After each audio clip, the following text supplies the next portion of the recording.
उत्तर प्रदेश में मदरसों के सर्वे का काम पूरा हो गया। उसी सर्वे का काम पूरा हो गया जिसको लेकर जब सर्वे शुरू हुआ था तो बड़ा हंगामा किया था कुछ लोगों ने। और इस सर्वे के पूरे होने के बाद कई चौंकाने वाले खुलासे हुए। सर्वे के बाद 60 जिलों की रिपोर्ट सरकार को सौंप दी गई है। इसमें 8,496 ऐसे मदरसे मिले जो मान्यता प्राप्त नहीं, और इसमें नेपाल बॉर्डर से सटे बहराइच जिले में 792 मदरसे मिले, जिनमें से 491 मदरसे मान्यता प्राप्त नहीं। 491 मदरसे, आधे से ज्यादा गैर मान्यता प्राप्त चल रहे हैं, और बड़ी संख्या में गैर मान्यता प्राप्त मदरसे बॉर्डर के इलाकों में मिले। इससे बड़ी बात यह है कि 107 मदरसे बिल्कुल भारत नेपाल बॉर्डर के करीब मौजूद नानापारा इलाके में। सर्वे रिपोर्ट में यह भी पता चला कि भारत नेपाल के बॉर्डर पर बने कई मदरसे 10 किलोमीटर के दायरे में बसे। इतना ही नहीं, सीमा के नो मैंस लैंड, जहां किसी व्यक्ति को जाने की अनुमति नहीं है, वहां की जमीन पर भी मदरसे चल रहे हैं। और यह मुद्दा सुरक्षा के लिहाज से कितना जरूरी है, आपको यह भी समझना चाहिए। योगी सरकार ने मदरसों के सर्वे का काम जब शुरू किया तो इसमें 10 बेसिक सवालों के जवाब लेने की कोशिश की, जैसे मदरसे की संचालक संस्था कौन सी है, कब खोला, बिल्डिंग निजी है या किराए की है, मदरसा बिल्डिंग सुरक्षित और सुविधा युक्त है कि नहीं, छात्र छात्राओं की कुल तादाद कितनी है, शिक्षकों की तादाद कितनी है, पाठ्यक्रम, आय का स्रोत, क्या छात्र किसी और स्कूल में भी पढ़ते हैं, किसी समूह और संस्था से एफिलिएशन है या नहीं। यानी सीमा के इतने करीब नो मैंस लैंड पर चल रहे इन मदरसों की आय का स्रोत, इसे चलाने वाली संस्था, इसमें पढ़ाया जाने वाला पाठ्यक्रम, इसके बारे में अब तक सरकार को कोई जानकारी नहीं थी। वो भी तब जब भारत से नेपाल के बीच तस्करी के मामले दिनों दिन बढ़ते जा रहे हैं।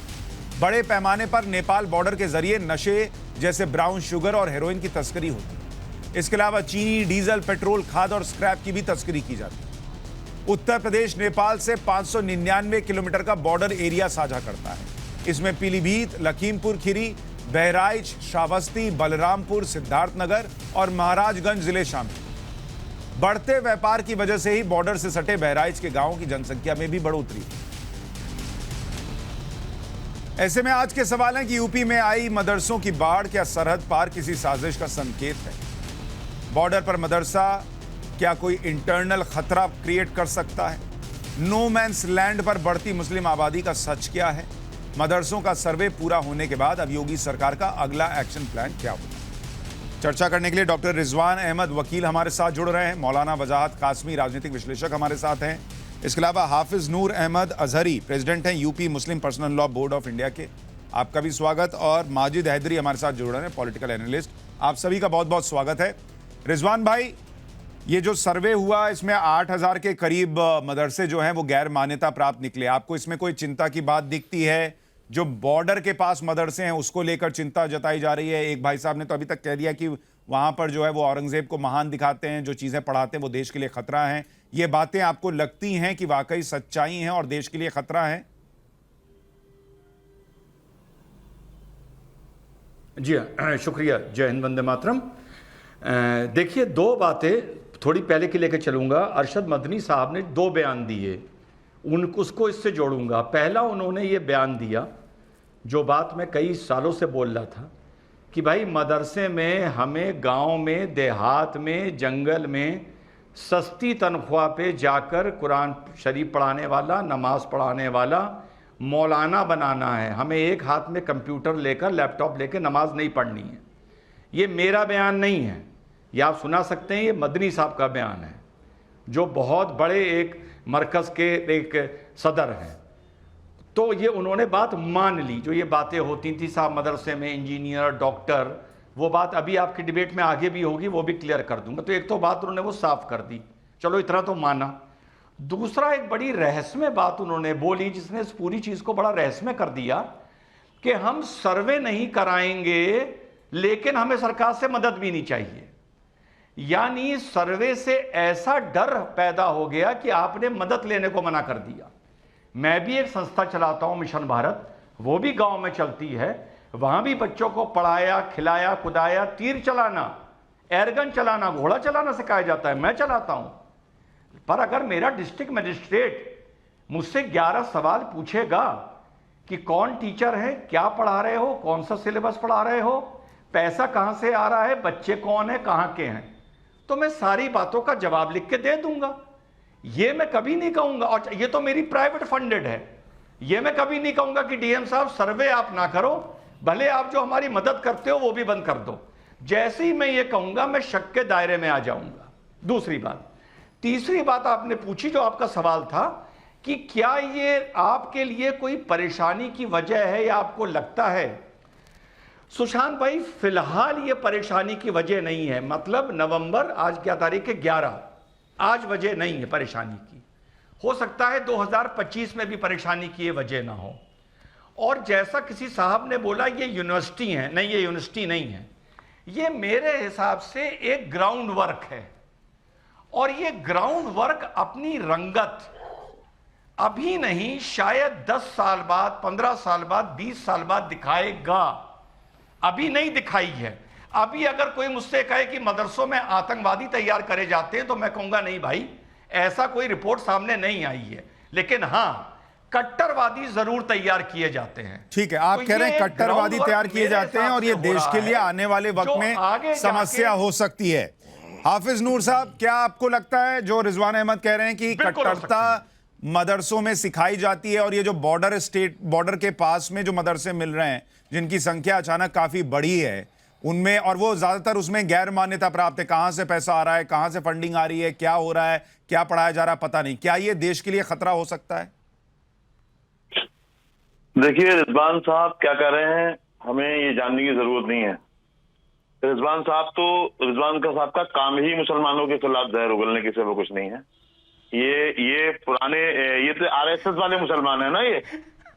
मतलब रिजवान भाई सुनिए, मैं जानता हूँ आपको बहुत अच्छा हंसना आता है, आप यहाँ तमाशा करने आते हैं, मैं इस बात को समझता हूँ, और आप ये ना अगर करें तो आपको बुलाया भी नहीं जाएगा। आप हमें बताइए, पिछले 75 सालों से मदरसों में पढ़ने वाले कितने छात्र हैं, कितने उलमा हैं जिन्होंने विद्रोह किया है या वो देशद्रोह किया है? क्या कोई उसका आपके पास सर्वे है? दूसरी बात, हमें इस बात की अभी तक तो ये मैं सोच रहा था, जैसे हमें ये यकीन दिलाया जा रहा था कि मदरसों का सर्वे जो हो रहा है वो मदरसों की सहायता के लिए हो रहा है। अब मदरसों की मदरसे बढ़ रहे हैं इसकी चिंता अगर है तो जाहिर है कि मदरसों के ताल्लुक से सरकार की नीयत अच्छी नहीं है। हमें इसके साथ में ये भी बताया जाए, क्या नक्सलवादी भी मदरसे में ही पैदा हुए, मदरसे की पैदावार है? क्या कश्मीर के आतंकी हैं वो कौन से मदरसे में पढ़े हैं? जरा हमें ये भी बात बताई जाए कि नरसिंहानंद ने कौन से मदरसे में तालीम हासिल की है। ये बातें मदरसे के खिलाफ करना मतलब एक फैशन बन गया है। अच्छा, हाफिज नूर साहब, आपने कुछ प्रश्न रिजवान अहमद से पूछे।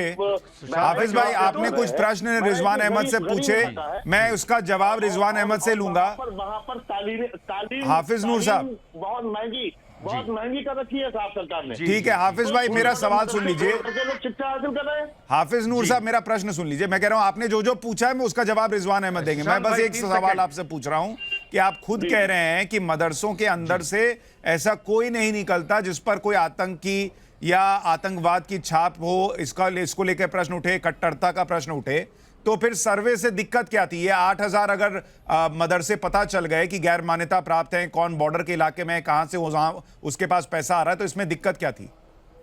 नहीं, सर्वे से दिक्कत ये है कि पूरे मुल्क में मदरसों को निशाने पर लेकर के मदरसे चलाने वालों को शक के दायरे में ला करके खड़ा कर दिया, उनकी शख्सियत को मजरूह कर दिया।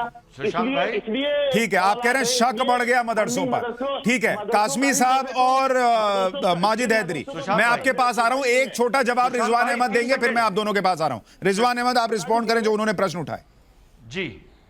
जी हाँ, अब सुशांत भाई, हाफिज भाई ने मुझे आरएसएस का मुसलमान बोला, कुछ बोला, मैं चुप रहा ना, चुप रहा, यही डिबेट की तमीज होती है।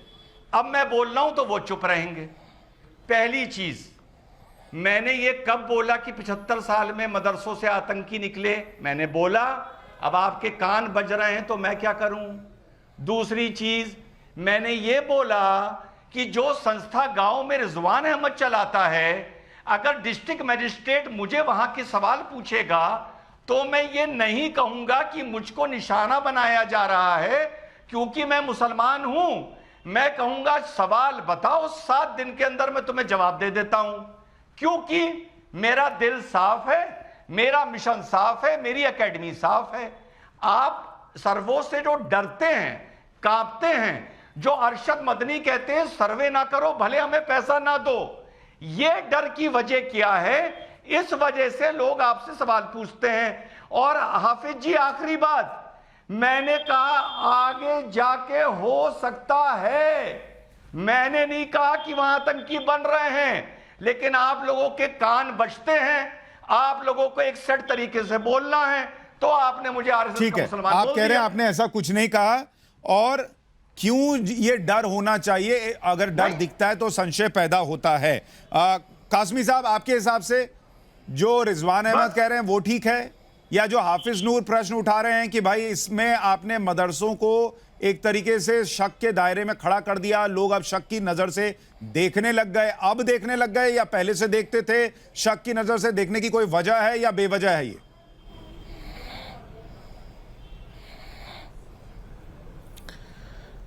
बात यह है कि मदरसे प्राइवेट हों, सरकारी हों, इमदाद पा रहे हों या नहीं, किसी भी सरकार का ये हक होता है कि वो अपने नागरिकों की जानकारी रखे, और इस सेट से लेकर के मुल्क तक सुरक्षित रखना ये सरकार के साथ साथ हम सब की जिम्मेदारी है।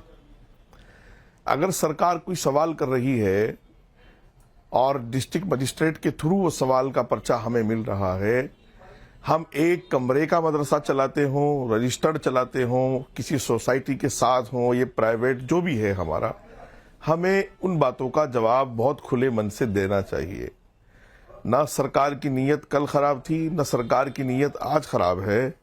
नीयत खराब उन लोगों की है जो इन मदरसे वालों को सरकार के सामने लाकर खड़ा करना चाहते हैं।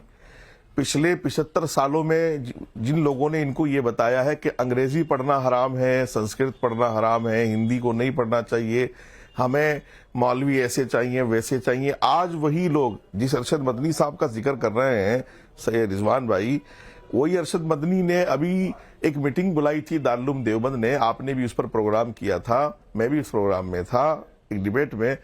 तो देवबंद ने जो मदरसे वालों की मीटिंग बुलाई थी उसमें अरशद मदनी ने कहा कि सब मदरसों के अंदर 10वीं क्लास तक स्कूल की मान्यता होनी चाहिए। आज 75 साल के बाद अरशद मदनी ये सबक मदरसे वालों को दे रहे हैं कि हमें, यानी जब हम 1000 साल पीछे जा चुके हैं, ये मॉडर्न दौर है, ये जो है टेक्नोलॉजी का दौर है। अभी मदरसों में हिंदी इंग्लिश नहीं पढ़ा रहे हैं, ले जाना कहा कासमी साहब, अभी मदरसों में हिंदी इंग्लिश पढ़ाते हैं कि नहीं पढ़ाते हैं? नहीं पढ़ाई जाती है, नहीं ये सब बड़ाए नाम है, बकवास करते हैं बैठ करके। और मैं एक चीज और इसमें ऐड करना चाहता हूं, मदरसों का दामन साफ था, साफ है, तो मदरसे वालों को इन सब चीजों से पीछे नहीं हटना चाहिए। और जैसा कि बॉर्डर एरियाज की बात हो रही है, वहां तो और हर एक नागरिक की जिम्मेदारी बन जाती है देश को सुरक्षित करना, हर नागरिक को सुरक्षित करना, ये हम सब की जिम्मेदारी है। तो हम इस पर खुले मन से सरकार के साथ काम करें। ठीक है, ये कंसर्न देखिए बहुत लोगों का है कि ये मुसलमान ही क्यों, अगर आरोप लगता है कि कट्टरता भरी जाती है और बॉर्डर स्टेट में या बॉर्डर के इलाके में जो है वहां पर अगर मदरसे गैर मान्यता प्राप्त चल रहे हैं और उसमें पता लग जाए कि कौन पैसा देता है, नहीं देता, क्या पढ़ा रहे हैं, तो इसमें क्या गलत है? मैं आपके पास आऊं माजिद हैदरी, उसके पहले चारों लोग एक बार हाथ उठाकर बताइए, आप में से कौन कौन मदरसे में गया है या पढ़ा है? जो गया है वो हाथ उठाए।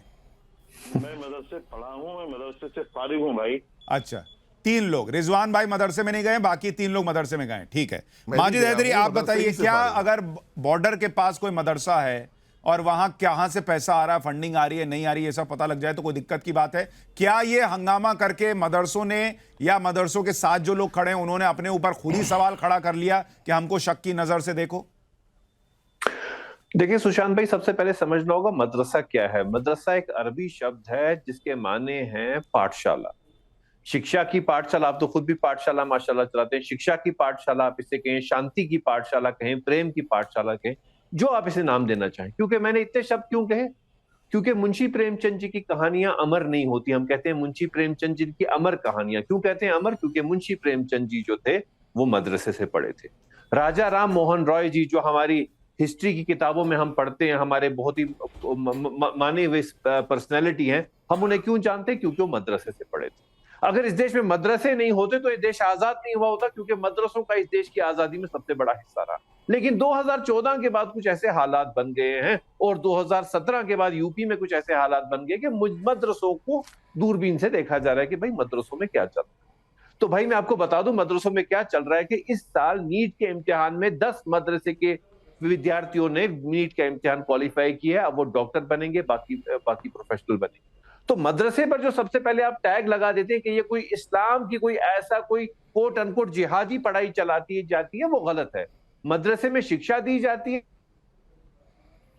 और जब सरकार ये कहती है, योगी जी माननीय की सरकार, कि मैं मदरसों का स्टडी करूंगा, तो मुझे इस पे आपत्ति इसलिए होती है क्योंकि ये राइट टू प्रिवेसी का उल्लंघन होता है। अगर मदरसा हमारे धर्म के साथ जुड़ता है तो मेरी राइट टू प्रिवेसी का उल्लंघन है कि योगी जी वहां पे जाके चेक करें। इसमें राइट टू प्रिवेसी क्या है? आप स्कूल में क्या ऐसा पढ़ा देते हैं कि उसमें प्रिवेसी का मामला आ जाए? बिल्कुल, आप बात सुनिए क्या प्रिवेसी होती है। यशवंत शिंदे ने अपने फॉर्मल पिटीशन में सीबीआई कोर्ट के सामने कहा है कि शाखाओं में बॉम्ब बनाने की रेसिपी सिखाई जाती है। बॉम्ब बनाना इस देश में आरएसएस की शाखा सिखाती है। मैं नहीं कह रहा, यशवंत शिंदे जो खुद उसके साथ थे। तो मुझे बताइए माननीय योगी जी ने कितनी शाखाओं का ऐसा सर्वे करा दिया? पर भाजपा की सरकार ने कितनी शाखाओं का सर्वे करा? अरे भाई सुनिए, शाखा तो खुले मैदान में लगती है, उसका क्या सर्वे? बंद कमरे में थोड़ी हो रहा है। जाके देख लीजिए वहां क्या होता है, शाखा में क्या सिखाया जाता है। उसका क्या सर्वे कर? शाखा की कोई फंडिंग होती है क्या? अरे भाई आपको पता ही नहीं इसका मतलब शाखा क्या है?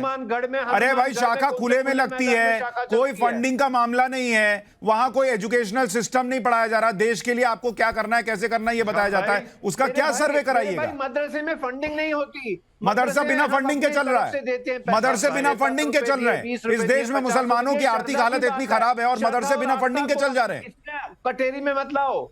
ये श्रद्धा का पैसा, आस्था का पैसा होता है जो हम लोग मदरसे को देते हैं। रिजवान अहमद वो कह रहे हैं भाई मदरसे का सर्वे जो है वो इसलिए नहीं होना चाहिए कि ये प्रिवेसी का हनन है। ये हमारा अपना निजी मामला है कि हम मदरसे के अंदर क्या करते हैं ये तुम नहीं झांक सकते। जी जी बिल्कुल बिल्कुल कैसे भाई? बिल्कुल नहीं है। अभी रुकिए, रिजवान अहमद बोलिए। सुशांत भाई जी बोलूं? हाँ बोलिए। अब ये बीच में ना बोलें कोई। अभी हमारे माजिद भाई ने कहा कि सर्वों में मदरसों में ये तो सिर्फ एक पाठशाला है, यहाँ तो सब पढ़ाया जा रहा है, यहाँ तो इंजीनियर डॉक्टर बन रहे हैं।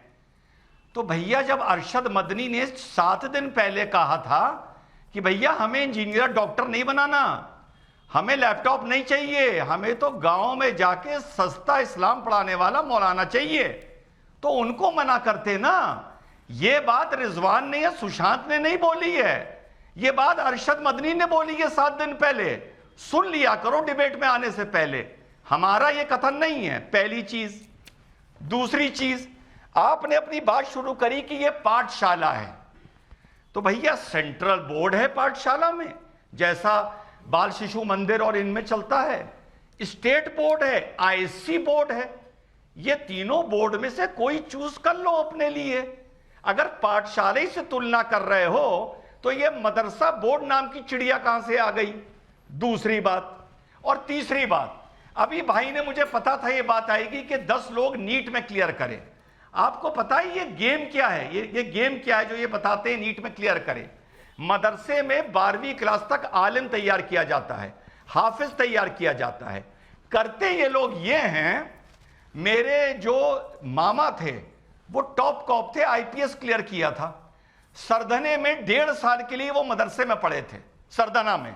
फिर मेरे नाना ने उनको निकाल के मेरठ में एक कैथोलिक स्कूल में डाल दिया।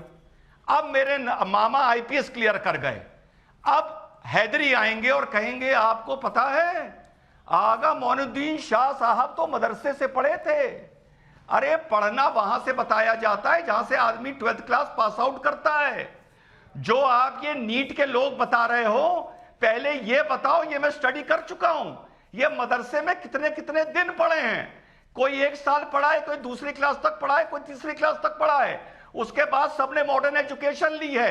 लेकिन माजिद जब हैदरी, नीट आप क्लियर खुद कर कितने दिन लिया, पढ़े हैं मदरसे तो में? टोपी पहना के उनकी 10 की फोटो खिंचवा ली। एक मिनट पूछ लेता हूं, अभी पूछ लेता हूं। वो 10 का तो बताइए ही जो नीट क्लियर किए। आप पहले बताइए, आप कितने दिन मदरसे में पढ़े? सुशांत भाई, अल्लाह का फजल है, माशाल्लाह, मैंने क्रिश्चियन मिशनरी स्कूल कश्मीर के सबसे बड़े मिशनरी स्कूल से पढ़ा है। हाँ। और मैं फख्र इसलिए करता हूं कि उस मिशनरी स्कूल में कभी जी। धर्म के भेदभाव पे जो आज नहीं, तो मदरसे में कितने दिन पढ़े? वो कभी सिखाया नहीं। अरे एक मिनट रुकिए रिजवान भाई, रुकिए। मदरसे में कितने दिन पढ़े? ये राज खुला। मदरसे तो मैं हर दिन जाता हूँ मदरसे। अरे हर दिन तो हम मंदिर जाते हैं, तो इसका मतलब थोड़ा ही है कि हम मंदिर में रहते हैं। मैं कह रहा हूँ मदरसे में पढ़े कितने कोई दिन? मामला हो पूछने हर दिन जाता हूँ। हमारा तो मदरसे के साथ आस्था जुड़ी है। अरे हम तो मदरसे हर में रोज पढ़े सुबह कितने शाम दिन ये मदरसे बताइए ना जाते हैं। माजिद हैदरी। क्या है? मदरसे में पढ़े कितने दिन? मदरसे में पढ़ने की बात नहीं, हमें नहीं पढ़े तो सीधा बोलिए नहीं पढ़े। हाथ खड़ा करके झूठ बोलने की क्या जरूरत थी? अब मुझे ये बताइए, अगर मदरसा पाठशाला ही है, माजिद हैदरी, मदरसा पाठशाला ही है, एक मिनट माजिद हैदरी, मदरसा पाठशाला है, इतनी शानदार पढ़ाई होती है, तो जहां रोज जाते थे वहीं क्यों नहीं पढ़े? वो कैथोलिक स्कूल में क्यों पढ़े? देखिए, वो बात एक अलग मामले का। ना कोई अलग मामला नहीं है, वहीं आ रहा है मामला। अब आप फंस चुके हैं। देखिए, आप बात आप सुनिए ना। फंस चुके आप माजिद हैदरी। आप जानते हैं कि इस शो में बच के निकलना मुश्किल होता है, फिर आप क्यों बार बार फंसते हैं? मुझे नहीं समझ में आता।